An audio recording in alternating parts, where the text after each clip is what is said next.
Each week, the Bible as Literature podcast brings you in-depth discussion of the biblical text in a format short enough for your morning commute, but long enough to be substantive, posing difficult questions meant to keep you engaged. If you value this work, please consider donating as little as 25 cents per episode. That's just $1 per month. To learn more, please visit patreon.com/Bible. That's patreon.com/Bible. Thank you. Hi, this is Father Mark Boulos with the Bible as Literature podcast. Why does Mark associate prophetic concepts of abundance with the commandment to take up the cross? In what way do popular concepts of carrying the cross associated with hardship fall short of the commandment's meaning? How does the crucifixion in Mark test our trust in God's generosity? This week's episode is in memory of Father Thomas Hopko.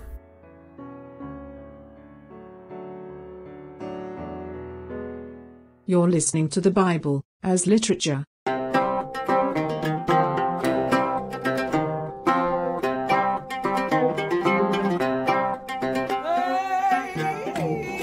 Hi, this is Father Mark Boulos. And this is Dr. Richard Benton. And you are listening to episode 61 of the Bible as Literature podcast. So, Richard, you had some thoughts about the gospel this weekend, which was for the exaltation of the cross. And to clarify for our listeners, we are referring to chapter 8 of the Gospel of Mark. When you hear oftentimes, take up your cross, pick up your cross, it's the cross I bear, that sort of thing. The way people popularly use this is as an image of something hard to do. Oh, you know, my kids, they have very strong personalities. It's the cross I bear. You know, this is the kind of way that people talk about what it means to pick up your cross. It's something heavy. Or the classic first world problem.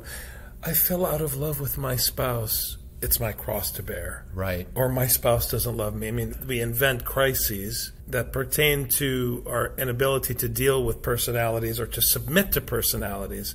And then we co-opt this language of the cross, and it's very disappointing. Right, and it's funny because when Jesus is talking about picking up your cross, he's not saying, you know, accept your crisis. That's not what he's saying. It's not marriage counseling. It's not marriage counseling. When we were talking earlier about it, I said, you know, there's a difference between carrying something heavy and carrying a cross. He doesn't say pick up your cinder block and follow me. He says pick up your cross.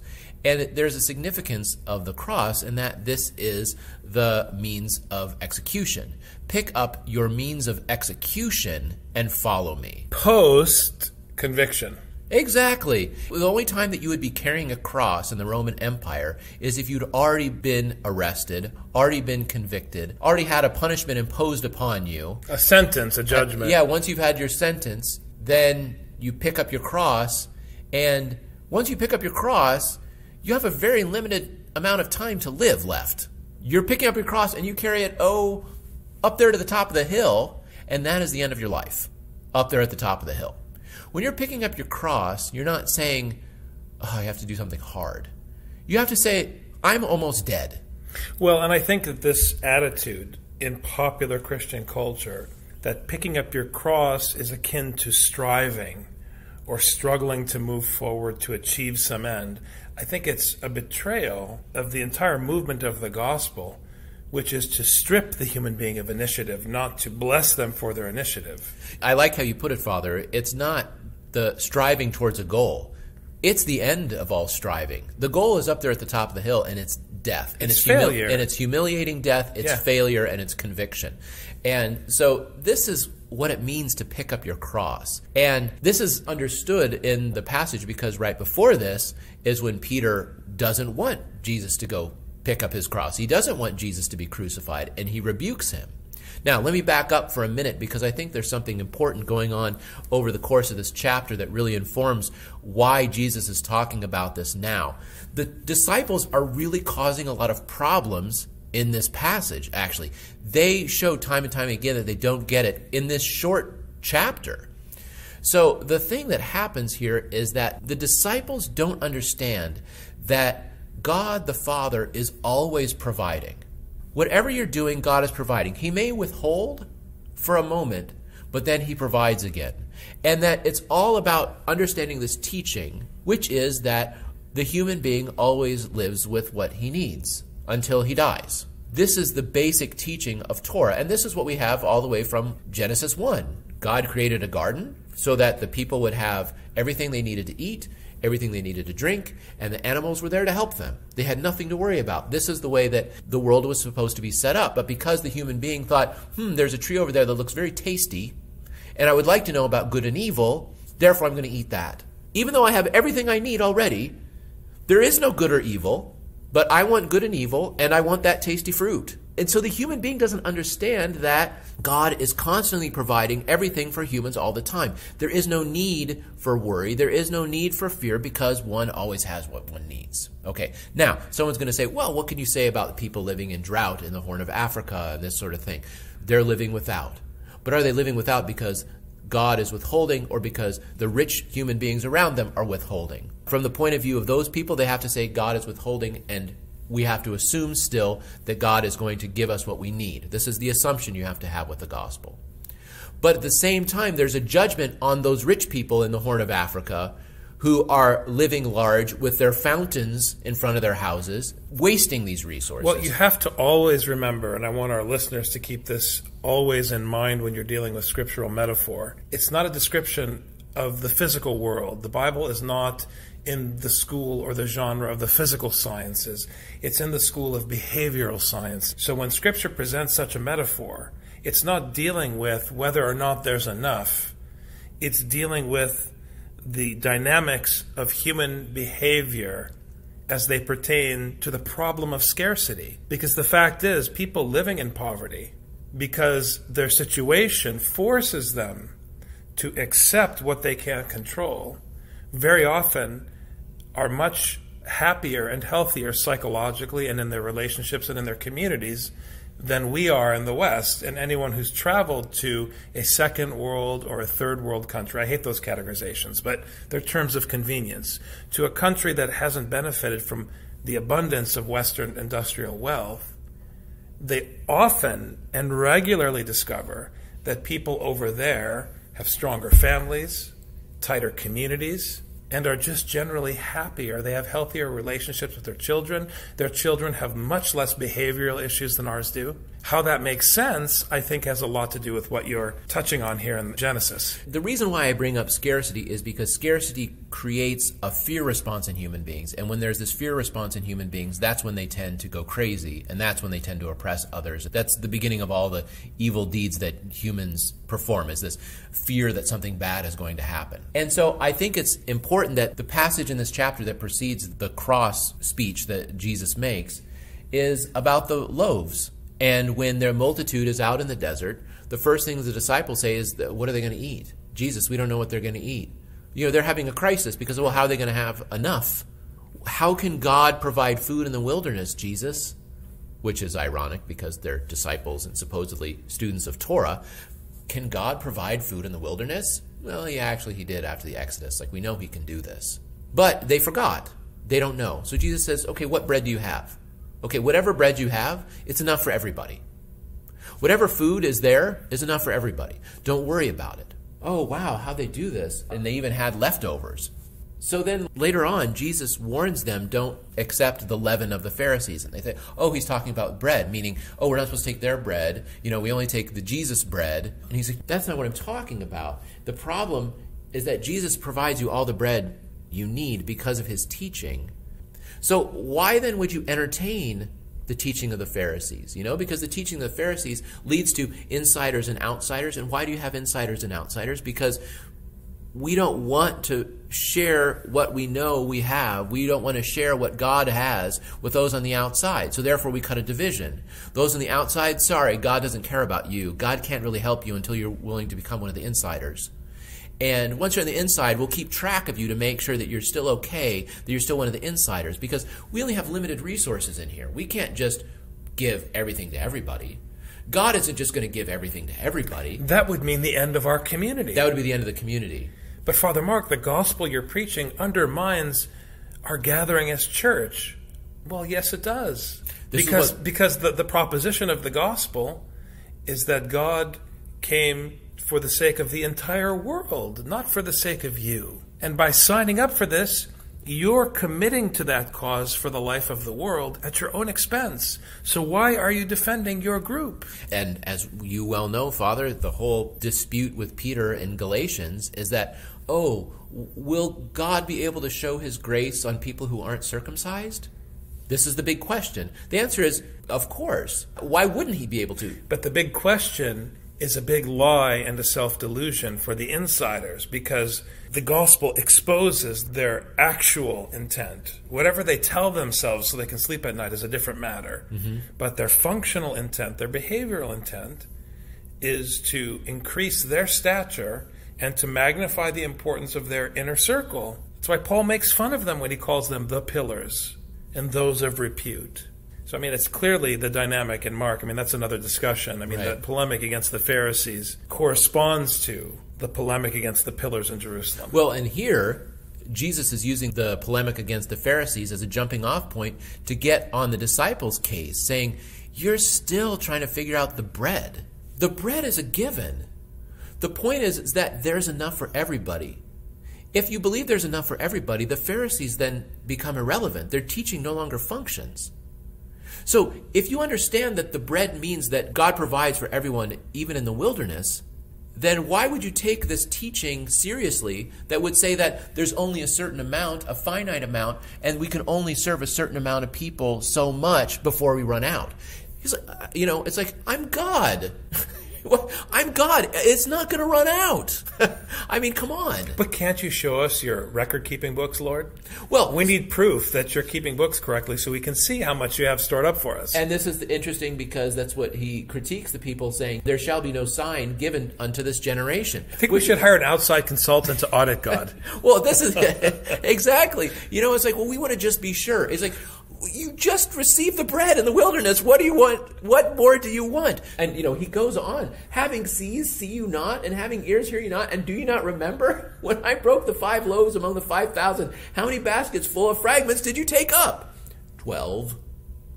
And when the 7 among 4,000, how many baskets full of fragments did you take up? 7.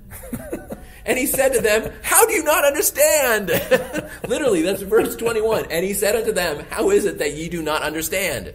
How can you not understand? I did it twice. I showed that there's enough for everybody, even in the wilderness. And Exodus did the same thing. Yeah. How do you not understand? This is why I struggle with Western concepts of what they call stewardship in the churches, because I often hear people say, well, if people knew, Father, what their money was going to, it might change their giving habits. And I said, if that's the case, I don't want their money for the church because it's condemning them. I have seen people in my tenure as a priest give large sums of money or make tremendous sacrifices for others, not necessarily for the community directly, like in terms of giving to the church, but just made a sacrifice for others in the community. And the force and the power of those offerings, when they come, is that they are given with the attitude and the spirit that I'm giving this to God. It's none of my business what happens with this because it doesn't belong to me. That attitude of giving corresponds to the generosity of God the Father in the story of Jesus Christ here. Right. And, you could get an accountant. You say, okay, 5 loaves will feed 5,000. So 1/1000th of a loaf per person then leaves in another. Okay, so as long as we have, for every person, 1/1000th of a loaf, we'll be fine. That's how the human being then will try to predict. Okay, so if we run into this situation again, Jesus, and we're out in the desert, and we have 5,000 people, if we have 5 loaves, we'll be okay, right? Completely missing the point. It's not about how many loaves you started with. It's that God can provide out of nothing. That's the point. You say, oh, well, as long as I give 10%, I'm good. No. You have been given everything out of nothing. And so you have to give everything unto nothing for you. Right. You have to have that spirit. The bottom line is that giving and receiving in Scripture is a zero-sum game. Everything is on the line. And everything is a test as to whether or not you really trust that the one who provided the loaves and the fishes can provide everything.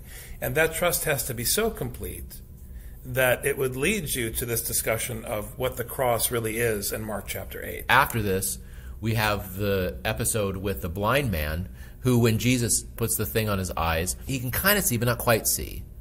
And then he has to do it again so that he can really see. And I find this very funny, because Jesus has fed the multitude in the wilderness twice before he finally has this discussion of like, how do you not understand? And the blind man gets healed twice, so to speak, before he can understand, before he can see again. So I think that this is a metaphor of what's going on with the disciples. It's like Jesus can try his best to heal, but sometimes it doesn't take. And that's not Jesus' fault. It's because of the hardness of your heart. It doesn't say the hardness of the heart of the blind man, but I think the situation is parallel. You can't see, so sometimes Jesus has to work on you twice. Which may correspond to the temptation of Moses in the wilderness. Moses doubted God for no cause at the waters of Meribah. But the Lord has showered abundance on the children of Moses with no cause, and they even doubt his generosity, so he has to do it twice. It's very interesting, because 2 also in the Old Testament is technical. It's a technical number because you always have 2 to bear witness. So Jesus is bringing a witness against them of his Father's generosity, which again, I think, leads up to this discussion of the cross, because once you pour generosity upon the people and you bring a witness against them with these doublets, what comes next? It's the question of where your heart is and what the consequences are for someone who gives their heart over to the kingdom of the heavens. Right, and this is exactly where, in the next scene, Peter gets into trouble, because this is where Jesus has the famous discussion with the disciples, who do they say that I am? And Peter says, you are the Christ. And he says, great. And then he says, he's going to be crucified. And he says, no. He rebukes him. Peter rebukes Jesus. And he says, get behind me, Satan. Now, why does this fit in this context? Or how does this fit in this context? Well, the people, the disciples, were not clear about how this whole abundance thing works. Well, how do we know we're going to have enough next time, Jesus? Are we sure we're going to? 'Cause I understand we had 2 times out of nothing, but there's no guarantee we're going to have a third miracle here. Jesus, the way you're talking, you're going to have a short lifespan. We need to go speak to a financial advisor. It would make a lot more sense than just feeding 5,000 here and then fighting 5,000 there, because what happens when we end up in a wilderness and there's not enough? This is the fear. We're not going to have enough. And so Jesus is trying to get the people to see his gospel, which is there's going to be plenty. There's going to be plenty. It's fine. You've got what you need. He's trying to convince them of this, and Jesus says, oh, and by the way, I'm going to be crucified. Well, then Peter's like, oh, well, I don't know if that's really a good idea. You can imagine in this context, Jesus has been trying to convince them that the Father is going to provide no matter what the circumstances, even if you're out in the desert with no food. So why, if Jesus is going to be crucified, would he doubt that God is going to provide for him? Exactly. This is the test of faith, essentially. This is precisely the test of faith that Peter does not have. Right. Peter failed the test of faith, because even seeing the loaves in the wilderness, even after Jesus berates them, even after seeing the blind man cured, he still is like, I don't know if that's a good idea. You think, I can't see anything good coming of that, Jesus. I can't see anything good coming from your being crucified. And the response implicitly from this chapter is, God provides. There's always a provision. And so if one is willing to be crucified, there's still a provision that God can provide for you. But that seems impossible. Well, of course it's impossible. So is feeding 5,000 people off of 5 loaves or 2 loaves. But this really contextualizes this beautiful, beautiful phrase. What does it profit a man if he should gain the whole world but lose his life, forfeit his soul? What's interesting is that ultimately, in the gospel, what God has provided, as we learned in Genesis, where God did not create humanity, where God created life of which the human being is a part. It is God who provides life. And in what reality would you sacrifice the gift of life for temporal gain, for temporal security? Well, and there's a practical side too. I agree completely, Father. Someone is obsessed about gaining wealth because they doubt that there's going to be enough coming up. Rather than taking what they need for today, they have to store up for the next 4 generations, so that what happens if something down the line, if they don't have it, or what happens if, if something happens to my mansion, I need a second mansion. They've lost their soul because they have no trust in God's provision. They have to provide for themselves. They have to be making deals with idols rather than accepting what God gives them. Well, and the brilliance of the cross as metaphor in the gospel is that everyone dies. Death is 100% in the hands of God. I mean, in the sense that no matter how you try to stave off death or prepare for death or try to plan around death, sooner or later, death comes to everyone. It's unavoidable. And so your rush to find security and to gather wealth is futile and pointless when you know that your life is coming to an end. And no matter what you save or gather, it will eventually be squandered or spread among the peoples and will not benefit you or even your children at some point. So why not instead accept that your life is in God's hands? I mean, this is what it's about. It's about accepting that you can't control life and death. You can't control it. It belongs to God. And the best metaphor for that you have no control over life and death is when you pick up your cross, because your life has already been determined. It's over. You're convicted. Someone else decided your life is now over. You accept the judgment and you walk according to God's instruction, which is what Jesus did. It's very important, and I always talk about this on Lazarus Saturday when I preach, because everybody comes to church on Lazarus Saturday because they want to feel validated that everything's going to be okay and that there is a resurrection and they'll be fine and they'll be in heaven with their family, all of these sort of popular notions of what life and resurrection mean. But the single most important fact on Lazarus Saturday is that Jesus Christ himself did not know anything for certain, but he placed all of his trust in God. That's the difference. Faith does not mean I know it's going to be fine. Faith means I have no idea, but I'm going to place my trust that even though I'm hungry, even though I'm thirsty, even though I'm abandoned, even though I feel threatened by someone else, even though my back is to the wall at the edge of the Red Sea, I'm going to stand back and put my trust in the Lord and let him fight on my behalf. That is the ultimate question. And when you take the stand that you're going to stand back and be still and silent and let God fight for you, something very important happens. You no longer contribute to suffering in the world. You no longer contribute to exploitation and abuse, even though you might be taken advantage of. And so whether or not you realize the benefit of that trust for yourself is secondary. It's how your trust in God benefits the community according to God's will. The trust in God removes the fear that you're not going to have what you need.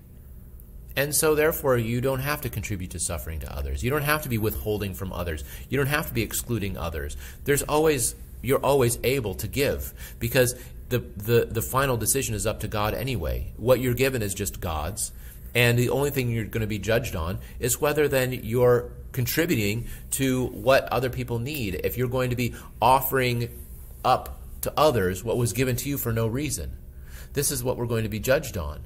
Are we willing to give what was given to us freely? This is often presented as an irrational point of view. People talk about Christianity being irrational, and it is irrational because it goes against human reason. It's a kind of a counter logic. However, what the gospel is ultimately saying is that since you're going to die anyways, why not die in a way that bears witness to something that does not die, that comes from the one who is the source of life? Since you're going to die anyways, why not die correctly? And this is a very rational point of view, because this is what the gospel means when Jesus says, why would you give up your life? Isn't your life more than stuff? What does your life mean after you're gone? What was the purpose of your life? What did you stand for? Do you stand for yourself and for your own gain, or do you stand with all the saints who, as Basil says, from all the ages have borne witness to the teaching of the prophets? Exactly. That's what it means to pick up your cross in order to follow Jesus. You can't follow Jesus unless you're picking up your cross, unless you've accepted that God's providence lies on the other side of our death. We don't know. God has given us life. God will take life as he sees fit. And on that basis, then, we can begin to follow Jesus and what he is trying to teach, which is that you don't need to worry about tomorrow. It's just today, acting correctly today, and giving freely what you receive freely. You have to spend it in Scripture before you lose it. All right, thanks very much. Take care. Thank you, Father. See you.